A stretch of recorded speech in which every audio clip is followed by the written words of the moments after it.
Hey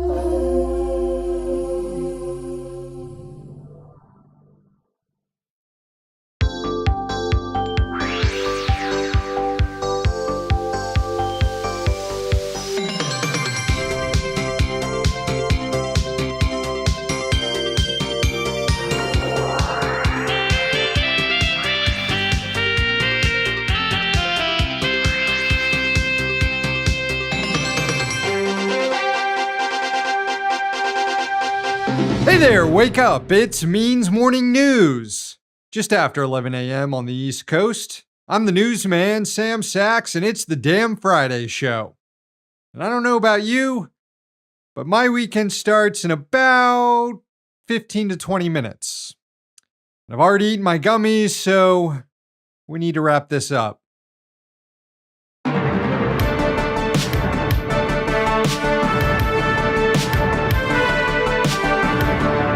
The Butcher of Gaza is coming to Congress. During an event at the Israeli embassy in Washington on Thursday, Speaker of the House Mike Johnson said lawmakers will soon be hosting Israeli Prime Minister Benjamin Netanyahu at the Capitol for a joint session of Congress. Speaker Johnson added that the invite to Netanyahu is a, quote, strong show of support for the Israeli government in their time of greatest need. Johnson's claim that Netanyahu will address a joint session suggests he has an agreement from Senate Majority Leader Chuck Schumer also.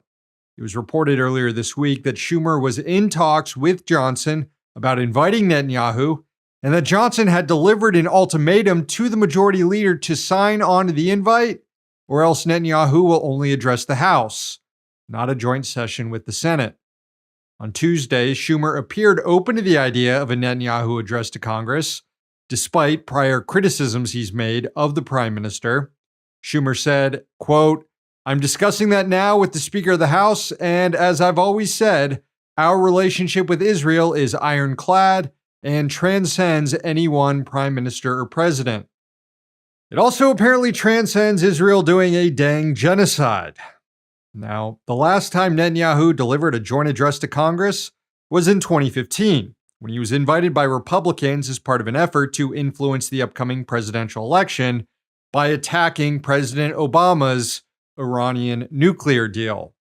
So politically, it would be stupid as hell for Democrats to allow this guy to come to Washington again during an election year to likely make a pitch for voting Republican, but this isn't a party known for its strategic thinking.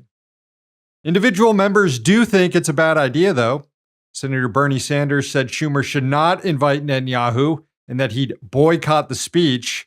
Sanders this week also said he supports the ICC issuing arrest warrants for Netanyahu for war crimes. And House Democrat Mark Pocan said that if the Israeli Prime Minister does come to Washington, then he'd personally help the ICC issue its arrest warrant. Pocan said on Twitter, quote, if Netanyahu comes to address Congress, I would be more than glad to show the ICC the way to the House floor to issue that warrant. I appreciate the gusto, but Washington was not a signatory to the Rome Statute that created the ICC, so if an arrest warrant is issued for Netanyahu, then the U.S. would be one of the few countries in the world he could still travel to. Could even grab dinner with George W. Bush while he's here, and the two can discuss how lucky they are to be in the United States, the world's haven for war criminals.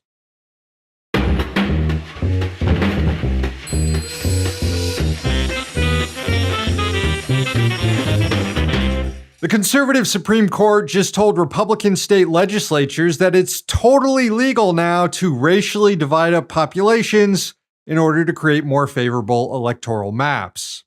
The 6-3 ruling along party lines in the case of Alexander versus South Carolina State Conference of the NAACP essentially guts the Constitution's Equal Protection Clause and will turbocharge racialized gerrymandering. Justice Samuel Alito, who was busted flying conservative freak flags over his vacation home in clear breach of judicial norms and decorum, was given the opportunity to write the majority opinion in this case, and in it, he argued that South Carolina's decision in 2021 to move 2/3 of black voters in Charleston County to an entirely different congressional district in order to turn a toss-up seat into a safe Republican one was actually not motivated by race. It was motivated by partisanship, which is totally allowed. Alito cited polling that shows that a large majority of black voters in the state vote for Democrats. Therefore, plaintiffs actually couldn't prove that the gerrymandering was based on race, not partisanship. Reading from the ruling, quote, partisan and racial gerrymanders are capable of yielding similar oddities in a district's boundaries when there is a high correlation between race and partisan preference. And that is the situation in this case, as the 2020 presidential election illustrated. Exit polls found that at least 90% of black voters voted for the Democratic candidate in South Carolina and throughout the nation. When partisanship and race correlate, it naturally follows that a map that has been gerrymandered to achieve a partisan end can look very similar to a racially gerrymandered map. In such cases, Alito claims, state legislatures must be presumed to be acting in good faith, unless plaintiffs can provide direct evidence of racist intent.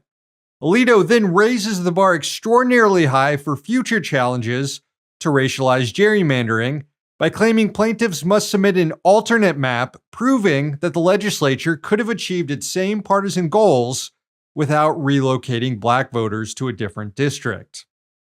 Alito's opinion was signed on to by the other 5 conservatives on the court. The 3 liberals dissented. The 6-3 majority ruling overturns a lower court decision that voided the redrawn map because it was racially motivated. Writing in the dissent, Justice Elena Kagan correctly notes that the Equal Protection Clause forbids basing election districts mainly on race in order to achieve partisan aims, but that the majority on the court simply ignores this. Quote, it does not matter that the challengers offered extensive evidence, including expert statistical analyses, that the state's districting plan was the product of racial sorting. It does not matter that the state, by way of response, offered little more than strained and awkward denials. When racial classifications in voting are at issue, the majority says every doubt must be resolved in favor of the state, lest, heaven forfend, it be accused of offensive and demeaning conduct. What a message to send to state legislatures and map makers about racial gerrymandering. For reasons I've addressed, those actors will often have an incentive to use race as a proxy to achieve partisan ends. Go right ahead, this court says to states today. Kagan added that as a result, quote, this odious practice of sorting citizens built on racial generalizations and exploiting racial divisions will continue. They say time machines are the fantasies of science fiction, but the conservative majority on the Supreme Court is rapidly dragging this country back to the 1950s.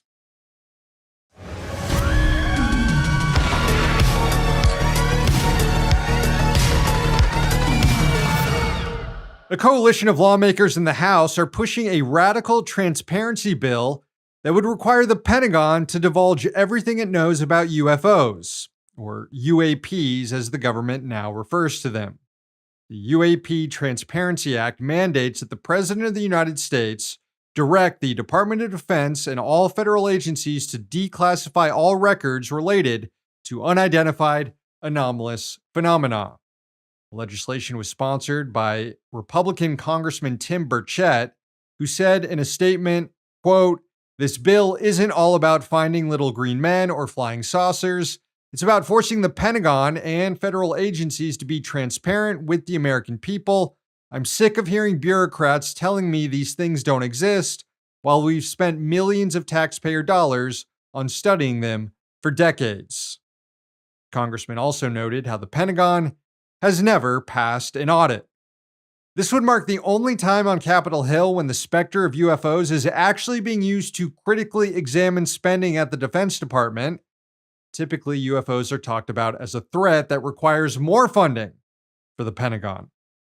Burchett's bill is also sponsored by fellow Republicans Matt Gaetz, Anna Paulina Luna, Eric Burleson, and Democrat Jared Moskowitz. all lawmakers with extremely bad politics who, honestly, can probably do the least amount of harm chasing aliens instead of defending a genocide in Gaza or trying to get the feds to investigate student protesters. So, it's actually good to keep them focused on UFOs, and who knows, maybe they succeed in requiring the Pentagon to account for its black hole of spending.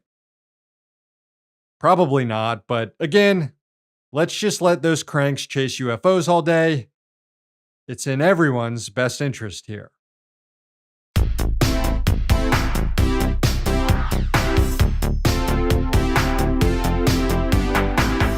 Well, gang, it's Friday, and Fridays are for dealing with filthy oligarchs. It's time for this week's Rich Dick. Thanks for the nominations on social media. Arona and Michael each nominated All the Damn Landlords. And of course, happy anniversary, guys. Here's to many more. A couple that hates landlords together stays together. Harry nominated Boeing CEO Dave Calhoun, who is stepping down from the company at the end of the year. No rush or anything, Dave. Your tenure will be remembered for disintegrating planes and dead whistleblowers. The Wolf nominated Texas Governor Greg Abbott for pardoning racist murderer Daniel Perry. Texas is headed toward a very, very dark place. Yes, it's already there, but it can still get worse. Martin Osterdahl was nominated. He's the head of the Eurovision competition. So he's the guy who allowed Israel to compete in it, despite banning Russian singers a few years earlier. Apparently, it's okay for your home country to do war crimes just as long as you're a friend of Europe. And finally, here's a nomination for diminutive British Prime Minister Rishi Sunak. This week, he called for a new round of parliamentary elections that could actually threaten conservative power and give Labour control of the government. Fortunately, these days, Labour is under the control of a centrist freak like Keir Starmer. I wonder if folks can just vote for the head of lettuce that outlasted Liz Truss. All right, good nominations, everyone. Thank you very much. But in the end, this week's Rich Dick is Stephen Rosedale. Rosedale is a healthcare capitalist who also leads a nonprofit organization here in the US that supports an Israeli death squad. Yeah. Credit to The Intercept's Akela Lacey for first exposing this fucked up story. So yeah, Rosedale made his fortune as the founder and CEO of Communicare Health Services, which operates more than 100 clinics and rehabilitation centers in 7 states. It's a company notorious for labor abuses. Former nurses have described indentured servitude-like conditions in which they're forced to work the entire length of their contract under brutal conditions or risk being sued and financially ruined by Communicare. The stay or pay agreements, as they're known as, have been deemed by the National Labor Relations Board General Counsel to violate labor law. The company has also been busted for not paying earned overtime to workers. But all that's for another day, because that fortune Rosedale amassed exploiting workers and patients in the healthcare industry is now being spent assisting Israel's genocide in Gaza.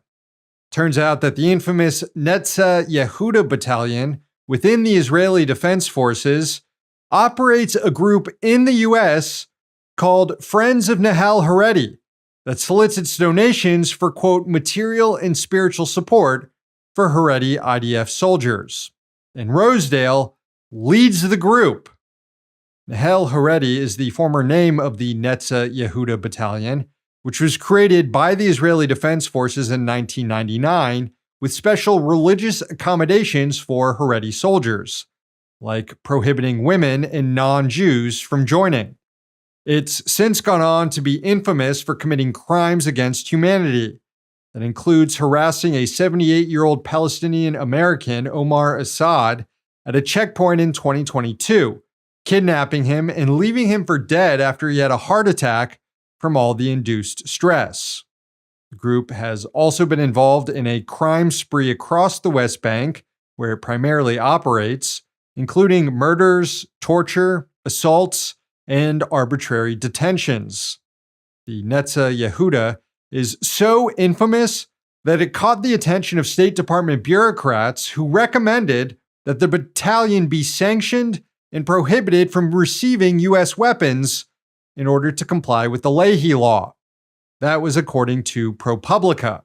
And after that report came out, the Biden administration motioned like it would actually restrict arms to the group, but then later backed down under pressure from the Israeli government.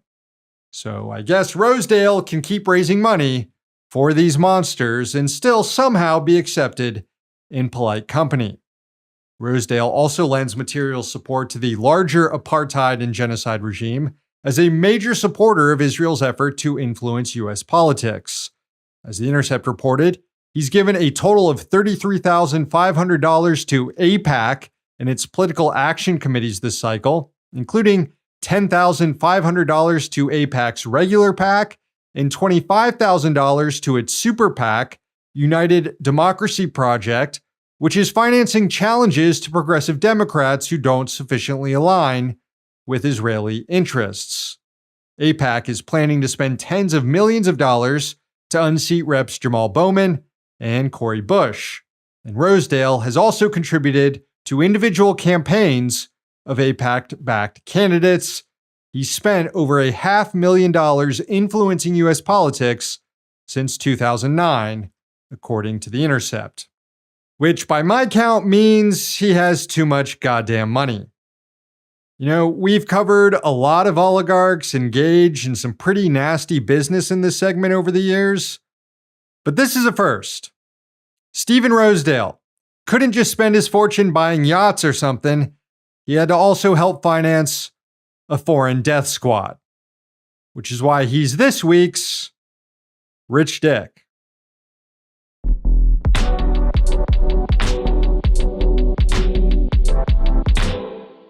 Got a quick correction on a sunrise we brought you last week from Sam and Riley in Jackson.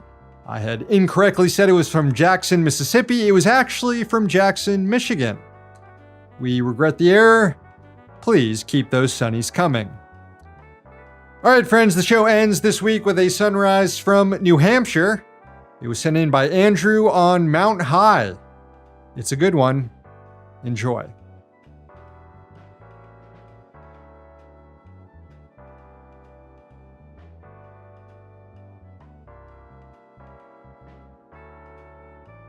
Thank you, Andrew. Show's over. Thanks for watching, and thanks to the team behind the scenes.